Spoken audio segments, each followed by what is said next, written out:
नमस्कार, मेरे YouTube channel में आपका स्वागत है। इस वीडियो में हम बात करेंगे बायोमेट्रिक्स के बारे में और उनसे रिलेटेड डेटा प्राइवेसी के बारे में। आइए शुरू करें। ये बायोमेट्रिक डेटा क्या है?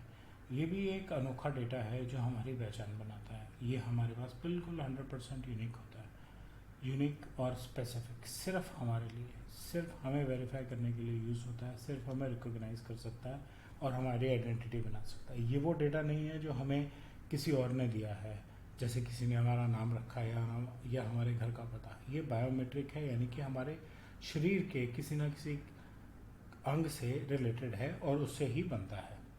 जैसे कि हम देखें, फिंगरप्रिंट्स हमारे यूनिक होते हैं। फिंगरप्रिंट्स कभी दो लोगों के एक जैसे नहीं होते।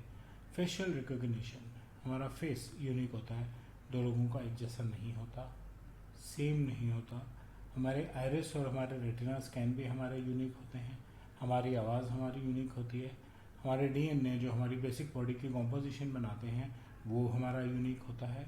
और गेट एनालिसिस, जो कि एक नया बायोमेट्रिक तरीका है जो कि इंजरीज़ को अवॉइड करने और आदमी के चाल चलने और आप समझ लीजिए स्पोर्ट्स एक्टिविटीज़ के लिए यूज़ करने के लिए जो बायोमेट्रिक एनालिसिस यूज़ होता है उसे गेट एनालिसिस कहते हैं। अब हम बात करेंगे एक एक की और कैसे उनके बारे में जानकारी लीक हो जाने की वजह से हमारी प्राइवेसी पे असर पड़ सकता है। हम कहाँ यूज़ करते हैं एक एक को, तो हम पहले फिंगरप्रिंट्स की बात करते हैं। यह हम बिल्डिंग्स के और अटेंडेंस के एक्सेस कंट्रोल के लिए यूज़ करते हैं। ज़्यादातर कंपनियों में आप अटेंडेंस एक्सेस कंट्रोल फिंगरप्रिंट से ही लगता है, डेटा सेंटर में भी और बहुत सारी बिल्डिंग्स में भी। स्मार्टफोन से एक्सेस करने के लिए फिंगरप्रिंट्स यूज़ होते हैं। आप फ़ोन को अनलॉक करने के लिए फिंगरप्रिंट यूज़ करते हैं। फ़ोन के अंदर चलने वाली बहुत सारी एप्लीकेशंस को यूज़ करने के लिए और ऑथेंटिकेट करने के लिए फिंगरप्रिंट्स यूज़ किए जाते हैं।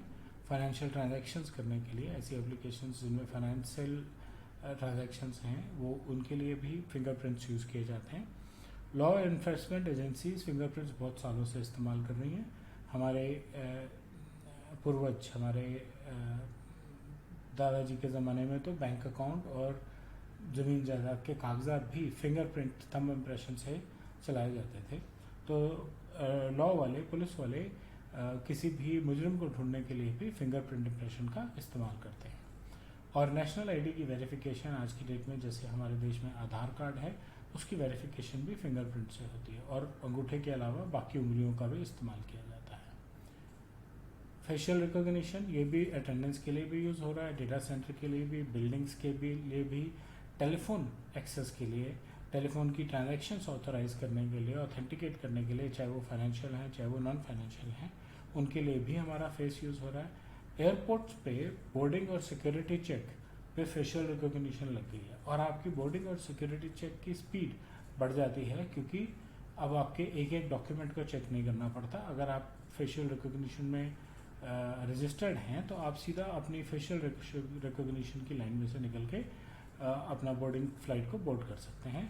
और रिटेलर्स आपके फेस को यूज़ करते हैं। कई रिटेलर्स आपकी शॉपिंग प्रेफरेंसेस को स्टोर करने के लिए, कस्टमर एक्सपीरियंस को एनहांस करने के लिए, कई ऐसी कंपनियां हैं, बड़े बड़े स्टोर्स हैं कि आप जैसे उनमें घुसेंगे वो आपका फेस रिकॉग्नाइज कर लेंगे। वो अपनी डेटाबेस से मैच कर लेंगे कि आप किस किस्म की शॉपिंग करना पसंद करते हैं और आपको उस किस्म की शॉपिंग के ऑफर्स मैसेज करना शुरू कर देंगे। तो फेशियल रिकॉग्निशन वहाँ यूज़ होती है। आइरिस और रेटिना स्कैन, ये गवर्नमेंट बिल्डिंग्स में, हाई सिक्योरिटी बिल्डिंग्स में, मिलिट्री इंस्टॉलेशंस में यूज़ होते हैं। पेशेंट के हेल्थ केयर रिकॉर्ड के लिए यूज़ होते हैं, आइडेंटिफाई करने के लिए पेशेंट को। हाई वैल्यू फाइनेंशियल ट्रांजैक्शंस के लिए भी आइरिस स्कैन्स यूज़ होते हैं। तो हमारा आइरिस और रेटिना भी हमारी कई किस्म की ट्रांजैक्शंस के लिए इस्तेमाल होता है। Voice recognition, customer services through call centres voice recognition से चलती है। आज की डेट में तो बहुत वॉइस कमांड्स चलते हैं, एलेक्सा एक एग्जांपल है, लेकिन ऐसे बहुत कॉल सेंटर्स हैं जहाँ से आपको फ़ोन आता है। खास करके जैसे आपकी लोन की किस्त लेट है, इंश्योरेंस की किस्त लेट है, तो वो सीधा आपकी आवाज़ पहचान के आपको आइडेंटिफाई करते हैं और आवाज़ पहचान के ही आपसे, आवाज़ से ही आपका जवाब भी ले लेते हैं कि आप कब तक किस्त भरेंगे। डोर्स, लॉक्स, अलार्म्स भी वॉइस कंट्रोल हो रहे हैं।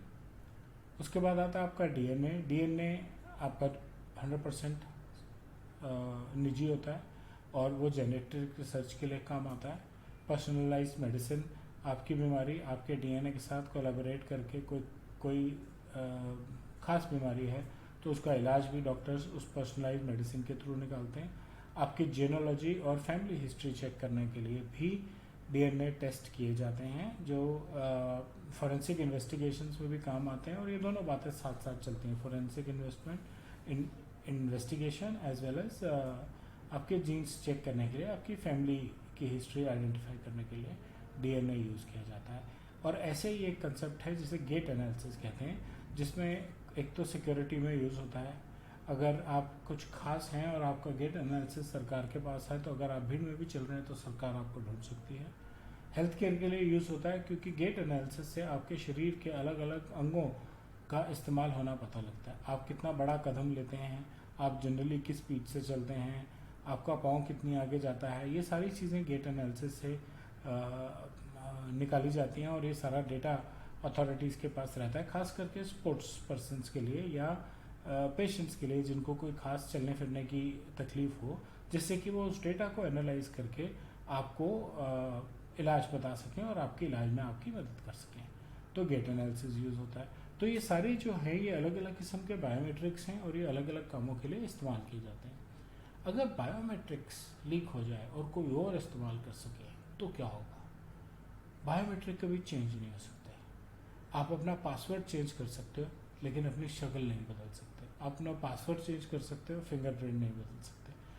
तो इसलिए बायोमेट्रिक्स का ब्रीच होना, बायोमेट्रिक्स किसी और के पास पहुंचना और इस हालत में पहुंचना कि वो इस्तेमाल कर सके, आपके लिए बहुत खतरनाक हो सकता है। आपकी आइडेंटिटी पब्लिक हो गई। अब आप कोई भी आपके पहचान से अनऑथराइज्ड एरियाज में जाके कुछ भी सिक्योरिटी सिस्टम्स को ब्रेक कर सकता है। आपकी प्राइवेसी वायलेट होगी, क्योंकि वो आपकी पर्सनल इन्फॉर्मेशन को एक्सप्लोर कर रहा है। सोशल इम्पैक्ट आएगा इसका कि आपको आपकी रेपुटेशन ख़राब होगी। आप तो नहीं गए, लेकिन कोई आपके बिहाफ पे जाके कुछ भी कर सकता है, तो माना आप पे जाएगा, क्योंकि बायोमेट्रिक आपके इस्तेमाल हो रहे थे। उसका इकोनॉमिक इम्पैक्ट आ सकता है। अगर कोई आपकी बैंकिंग ट्रांजेक्शन सिंपल है, आपका फ़ोन उठाया, अंगूठे से, छोटी सी बात है जो किसी के साथ भी हो सकती है, अंगूठे से चलाया, बैंक का अकाउंट खोला, फिर अंगूठे से चलाया और लाखों रुपए इधर से उधर ट्रांसफ़र कर दिए फिर से अंगूठे से। बहुत आसान है। आपको सारे के सारे एक्सेस रिवोक करने पड़ सकते हैं। अगर आपको ये शक पड़ता है कि आपके बायोमेट्रिक कहीं और यूज़ हो रहे हैं, तो आप जो भी ऐसा डिवाइस यूज़ कर रहे हैं जहाँ पे बायोमेट्रिक यूज़ होना ज़रूरी है, आपको सारे डिवाइस यूज़ करना बंद करना पड़ेगा, क्योंकि आप नहीं चाहते कि कोई और आपके बायोमेट्रिक को इस्तेमाल करके आपके लिए मुसीबतें खड़ी करे। आपका डेटा लिंक हो जाएगा सर्वेलेंस और इन्वेस्टिगेशंस के साथ। आपकी लीगल और रेगुलेटरी इश्यूज खड़े हो सकते हैं कि आपका लीकेज कहाँ से हो रही है। और 3D फेस मास्क भी बनाए जा सकते हैं, 3D फेस मास्क भी बनाए जा सकते हैं स्पूफिंग करके। जो बहुत इम्पॉर्टेंट बात है, अगर आपके बायोमेट्रिक्स लीक हो गए, अगर आपके बायोमेट्रिक्स कोई मिसयूज़ कर रहा है, तो सबसे ज़्यादा इम्पॉर्टेंट ये है कि उससे आप खुद बेचैन रहेंगे और आपको स्ट्रेस और एंजाइटी रहेगी कि यार मेरे बायोमेट्रिक लीक हो गए हैं, पता नहीं कोई मेरे बैंक से पैसे ना निकाल ले, पता नहीं कोई चोरी डकैती करके मेरा नाम न डाल दे। इसलिए अपने बायोमेट्रिक्स का ध्यान रखना बहुत ज़्यादा ज़रूरी है। इसलिए अपने बायोमेट्रिक्स को ध्यान से इस्तेमाल करें, सिर्फ बहुत ज़्यादा ज़रूरत होने पे इस्तेमाल करें और ऐसी ही जगहों पे इस्तेमाल करें जहाँ पे आपको पूरा विश्वास हो कि ये सेफ जगह हैं, यहाँ से डेटा लीक होने की उम्मीद नहीं है, और उनकी प्राइवेसी पॉलिसीज़ और डेटा ब्रीच होने पे वो क्या एक्शन लेते हैं, उन चीज़ों पे ध्यान दें, जिससे कि आपको कम से कम नुकसान हो और ईश्वर करे नुकसान ना ही हो। बायोमेट्रिक्स और उससे रिलेटेड डेटा प्राइवेसी के बारे में मेरे पास यही बातचीत है फ़िलहाल। अगर आपको मेरा कंटेंट अच्छा लगा तो मेरे वीडियो को लाइक करें, बेल आइकन दबाएं और मेरे चैनल को सब्सक्राइब करें, जिससे कि आगे चल के आपको और ऐसे जानकारी डेटा प्राइवेसी पे मिल सके। धन्यवाद।